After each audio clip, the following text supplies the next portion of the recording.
Fizi News 24. Fizi News 24. Média d'information en temps réel. Média d'information en temps réel. Fizi News 24. Fizi News 24. Chombo cha habari kwa muda sahihi. Média d'information en temps réel.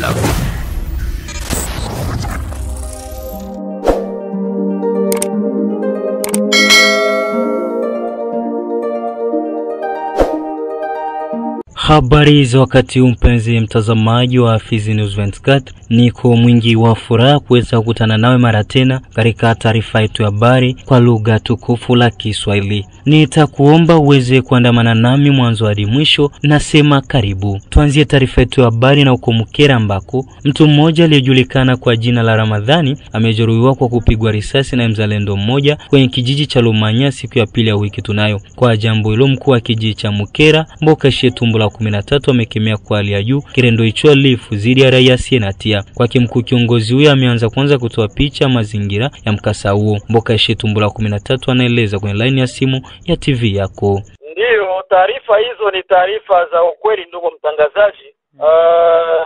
Mida ya asubuhi nimepata ripoti ya kama kuna mtu ambaye alikuwa akitoka sehemu za Lumanya, aliacha napigana risasi alafu akakuja na montare mbio.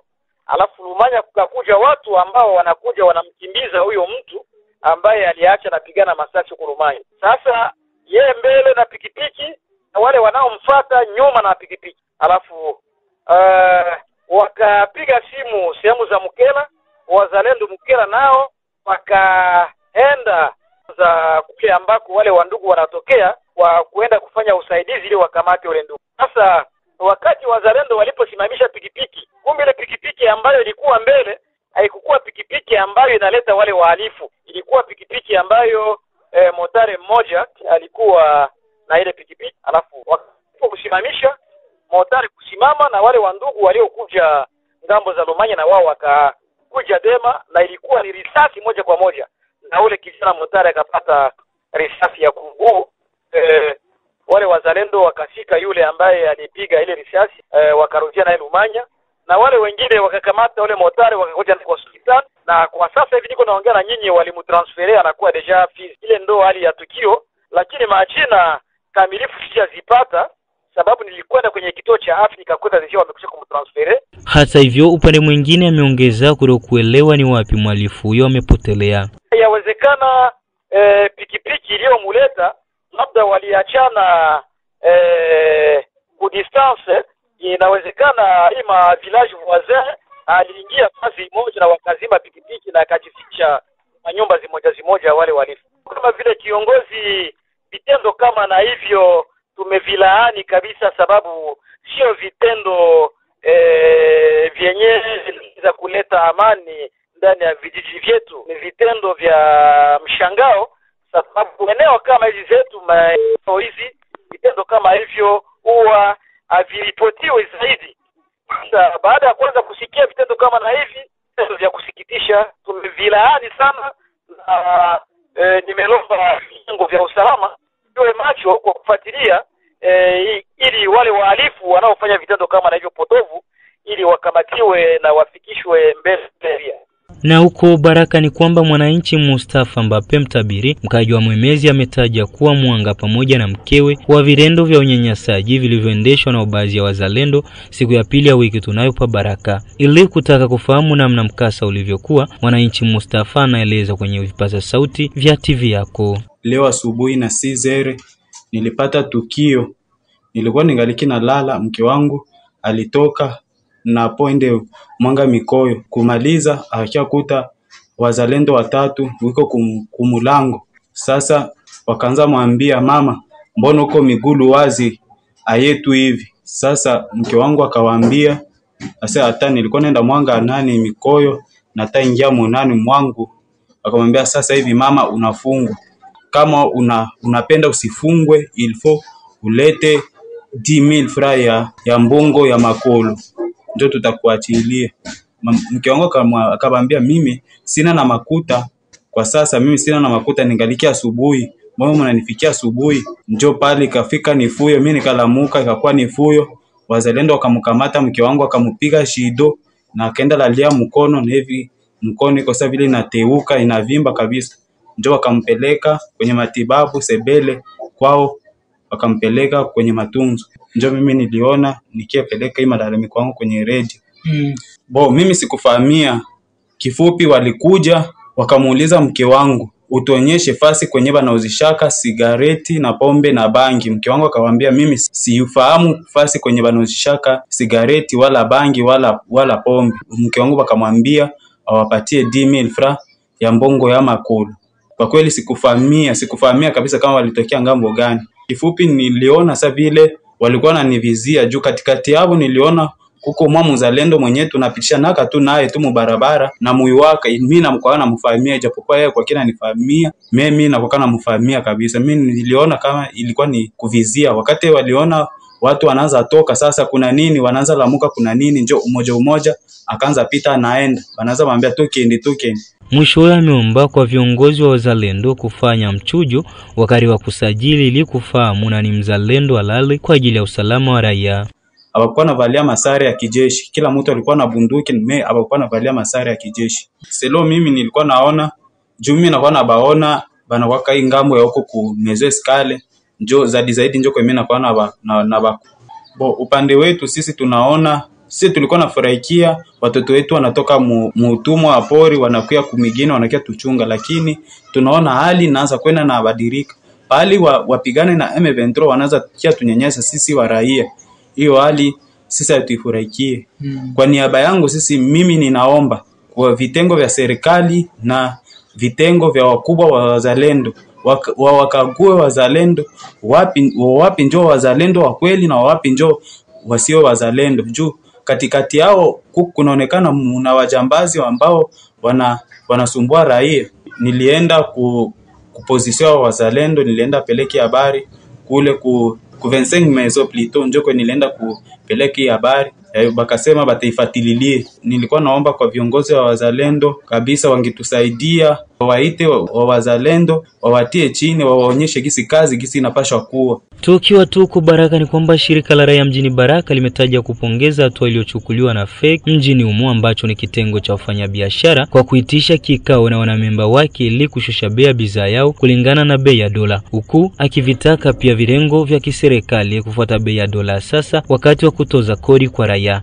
Albert Tonda Maisha ni kiongozi wa shirika la raia mjini Baraka, hapa anatoa pongezi zake kwa FEC kwa hatua walioifanya ili raia wafaidike na kushuka kwa dola. Ndiyo ndugu mtangazaji, na wazia sisi hapa karibuni tumesema kwenye radio kupana angalisho ya vitengo ya serikali na maekole ambazo zilikuwa nalipisha dolari muto ya 310,000 kama ni $10, lakini leo inakuwa tofauti. Na tulisema kwamba tutataja zimoya ekole ambazo ziko mwa hiyo hali. Na vile tumefata raia ambao wamesema kwenye radio juzi. Vile jana tumefata FEC ambayo wamefanya kikao na gisi walivyoongea. Ile ni kweli, ni mambo ambayo yaeleweki. Na sisi kama vile raia tumeendelea kukazia. Kuna vitengo vimoja vya serikali kamata par exemple KUDGM walikuwa nawisha CPGL $10 plus 3,000 francs. Mafra balikuwa na lomba 32,000 parce que to ilikuwa ya 310,000. Mehebo kwa walikuwa nasema kwamba juu ya kwenda kununua dolari balikuwa nafanya 32,000 plus 3,000 ndio 35,000. Sasa leo dolari inashuka muto ya leta ni 23,000. Donc plus 3,000 inakuwa 26,000. Leo kama wanaweza kubakililia ku 30,000 plus 3,000 33,000. Hiyo 30,000 muto gani? Sinibwizi. Na ndio maana tumesema kwamba DGM yangalie namna gani ya ugeuza. Kamata par exemple ma taxes zimoya za province na za mairie. Kumeri kuko ma taxes za $5 par exemple ku EPM za $5 za $7. $5 ile periode walikuwa nilipisha 15,000 francs mu taux du jour. Yani ilikuwa ya 300 pour $100. Mais leo bangana kazana $5 bako alomba 15,000 francs. Ni bwizi. Kwa Institut Mwenge wa Taifa, kwa Institut de Baraka, kwa Institut Mwenge wa Taifa walikuwa nasikilizana kwamba ni $10 ndio watu wanapaswa kulipa. Mafra Kongole voilà ni 30,000 ndio walikuwa nalomba. Mais leo wanakazana toujours, inakuwa sema hapana, si hatukusemaka madolari, si tulikuwa nalomba 29,000. Banaanza shindwa kusema tena 30,000, banakuwa kusema 29,000. Balele wanaka 29,000 na nani? Upande mwingine, Albert Tunda Maisha amesema watufumbia macho kwa vitengo na shule ambazo zitaonekana kutokuheshimu bei ya dola iliyopangwa na serikali kwa sasa. Walielewana na wazazi $10 muto du jour. Donc kwa saa hii le 25 ya kwanza lomba makuta inafika, atupendi kusikia habari ya kumwenge ya kulomba ma 30,000 francs. Mwenye iko na dolari anabeba dolari, mwenye iko na mafra Kongola anabeba 23,000 francs. Tofauti ya vile ni bwizi. Kudejeme wakilomba 30,000 francs plus 3,000 wajue kwamba ni bwizi. Na vitengo vinavyohusika na wale ambao wanaoiba viko pale, na sisi kama vile raia tutashindikiza raia kwa wale ambao wako napenda kuiba raia. Togi siku naenda na shuka na njuki sitone na actualize. Ikipanda, imaginez-vous kama leo $10 inaweza kuwa ku 50,000 francs. Est-ce que tutabakililia hapa ku $10 29,000 na mwenge iko na lomba? Est-ce que ku DGM leo $10 ikikuwa 50,000? Est-ce que watasema tunabakia mu 30,000 plus 3,000? Watapanda. Watasema 50,000 plus 3,000 itakuwa 53,000. Ile ni bwizi. Na njuma na en general tunaomba kila mtu akamate madisposition zake. Na karibuni na wazia serikali kome serikali itafanya kazi yake kuvitengo au kuwatu ambao hawapendi kujiadapte na taux du jour. Ile ndio kama vile shirika raia tumependa kupana angalisho na tumepana mifano ya ekole zimoya na vitengo vimoja kama vile meri ambao wako nomenclature muko ma dollar zimoya. Imaginez-vous par exemple patente ilikuwa iko nauza $11. $11 mafra Kongole wanajua na gisi walikuwa na lomba mafra. Mais leo wangana kazana tujuru muile mafra ya muto ya 310,000 ndio wako na lomba leo. Ni bwizi. Ndio kwa sababu tunaomba kila mtu akamate madisposition zake na kila mtu afanye kazi yake kulingana na gisi taux du jour iko naenda. Na tujielekeze huko Mboko ambako mkuu wa sekta Tanganyika Myobakano Msaba Mteulwa Jereo amekanusha kauli za shirika la raia ndani ya sekta hiyo zinazosema kuwa amemfungisha mwananchi Amadi Baruti Bluepen kwa kuwa alitaka kufahamu matokeo ya kazi. Huyo wa sekta amesema kuwa kumkashifu na pia kutapakanya maneno ya uongo zidi yake ni sababu ya kuzuiliwa kwake kijana huyo pa Uvira. Mengi zaidi inamkaribisha Bukuru Tantina Aldama. Mwangaza huo ameutoa katika mahojiano yake na Radio Kivu Baraka juu ya barua ya shirika la raia ndani ya sekta ya Tanganyika ya kumlaumu mkuu wa sekta hiyo kumweka kizuizini mwananchi Bluepen na mkahaji wa Mboko. Kwa jambo hilo, mkuu wa sekta ya Tanganyika Myobakano Msabaha Mteulwa Jedeo ameanza kutoa picha halisi ni wapi na lini tatizo hilo limeanzia. Effectivement niko pale kutete ya secteur ça fait 2 ans parce que nous venons déjà le 18 octobre mwaka ya 2025. Il a accédé pale ilikuwa le 18 octobre 2023. À un certain moment ule kijana alikuwa anasoma Bukavu, nilikuwa watu kumjua, aliniandikia barua ya kunikasifu, ya kunitukana, kaandika article yake ya kunitukana. Mimi siyamjua ama siyamonaka physiquement. Kwa ni kingali na miezi karibuni miezi 5 ama miezi 6 naingia kukazi. Nikaita baba yake nikamuuliza hii barua ambayo mtoto wako aliniandikia, wewe kama vile baba yake unanishauri mimi nifanye nini? Yeye akasema chef de secteur, urumile mtoto, ni mtoto wangu, ni mimi nimemzaa, nitamshauri na siposikia ni pale utakamata jukumu juu yake. Nilisikia kama vile mzazi na baba yake. Nikasamea lile jambo la kwanza. Jambo la pili, hapa wakati M23 nakamata Bukavu na kamata Goma, kulikuwa enflux ya ba militaire biko na banakimbia. Balitoka Bukavu bakafika Uvira anza kumenace kupiga masase olela à tout moment. Mie nilitoka Mboko, c'était un certain samedi, nikafika hapa Uvira parce que ma famille se trouve ici à Uvira au niveau de Kilibula. Nikafika hapa avec l'intention nitarudia mercredi, mais ile semaine yote ilikuwa nuri na mabali. Kwanza ile samedi nilifikaka mpaka vendredi ndio watu walianza kupumua kutoka nje. Sasa nilipofika ile vendredi jioni nikafungula telefoni, nikakutana kuko message ambayo wa chef de secteur wenzangu pake tuko na groupe ya chef de secteur. Ile message yeye huyo Bluepen anajiprograme kama yeye ndio chef de secteur Aisha kimbia, yeye anajiprograme kama iko chef de secteur. Nikasikia ushauri wa wenzangu nikarudia Mboko. Wakati hayo yakijiri, namba moja huyo wa sekta ameongeza kuwa sio mara ya kwanza kijana huyo anamkashifu, huku akiwa anamsamehe kama alama ya kuonyesha upendo na amani wa raia wake wa sekta Tanganyika. Miobakano Msabaha Mteulwa Jedeo mara nyingine tena. Avasi Afrika Mboko niliambia ba polisi bamkamate bamutie mu prison. Bakamutia mu prison. Nilipata intervention ya kwanza ya Mwami Patrick Simbi wa Mabungo Nord pale Mboko. Nikapata ingine intervention ya Pasteur Aoma pale Mboko. Nikapata intervention ya familia baki. Umurumie patati patata.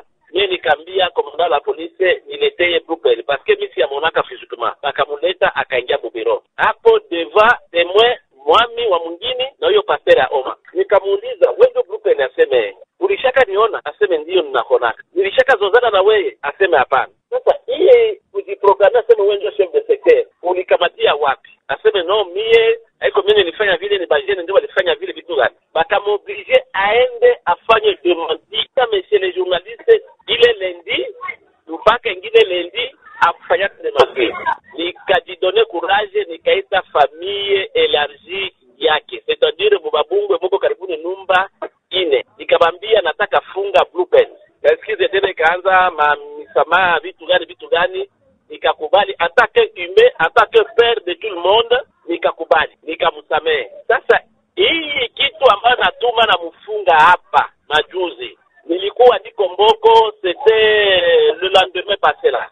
Anaandika article yake aseme ba jeune ya Mboko ya Tanganyika tutafanya débat contradictoire kuhusu gestion ya secteur ya Tanganyika pendant 2 ans.